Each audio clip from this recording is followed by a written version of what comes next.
총명탕이라는 거 자체가 원래는 시험을 잘 보게 하기 위해서 우리가 복용을 하는 거지만 뇌의 활동을 증가시키고 우리가 집중했을 때 어떤 스트레스를 받았을 때 공부를 많이 했을 때 생길 수 있는 뇌에 있는 부산물들을 청소해주는 역할을 해줄 수 있다. 그래서 총명탕 자체가 어떤 치매나 건망증에도 어느 정도는 효과가 있다.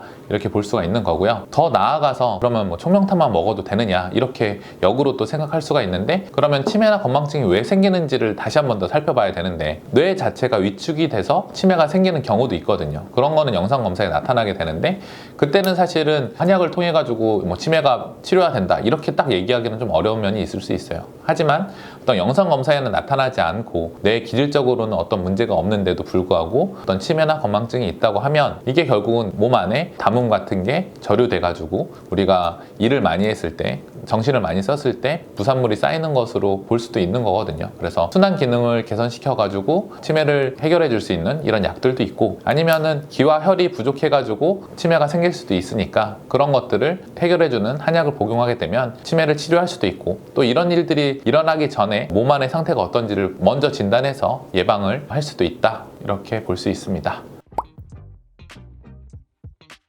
대부분의 적은 스트레스는 충분한 휴식과 식이를 통해 몸의 긴장이 풀리면서 시험 전의 상태로 돌아갈 수 있지만, 과도한 스트레스는 건강을 해치는 경우도 있으며, 적은 스트레스라도 지속적으로 노출되는 경우에는 몸에 무리가 갈 수 있습니다. 꼭 육체적인 과로가 아니어도 스트레스로 인해서 기와 혈의 부족 현상이 일어날 수 있으며, 혈액에 의한 에너지 공급이 부족하면 그 육체적으로도 나타날 수 있습니다. 우리가 어쨌건 과도한 일을 하게 되면, 이게 한의학적으로는 칠정 이런 식으로 얘기를 해서 정신적으로 일을 많이 하게 되면 이게 이제 몸에도 영향을 미칠 수가 있다. 시험 전에 총명탕을 통해서 시험에 대한 극대화를 시킬 수도 있고, 일생을 살면서 시험을 계속 한 번만 보는 게 아니고 그 전으로 돌아가게 하기 위해서는 어떻게 해야 되느냐, 일을 많이 하게 되면 거기서 나오는 물질이 잘 청소가 되지 않아서 치매에 걸릴 수 있다, 이런 식으로도 논문에서도 밝힌 바가 있거든요. 그래서 몸에 드러나지 않더라도 만약에 내가 시험을 많이 보거나 스트레스 받을 일이 많다, 그렇다고 하면은 그거를 없애주게끔 미리미리 예방을 해야 되는 것이 필요한 거고, 그게 드러나게 되면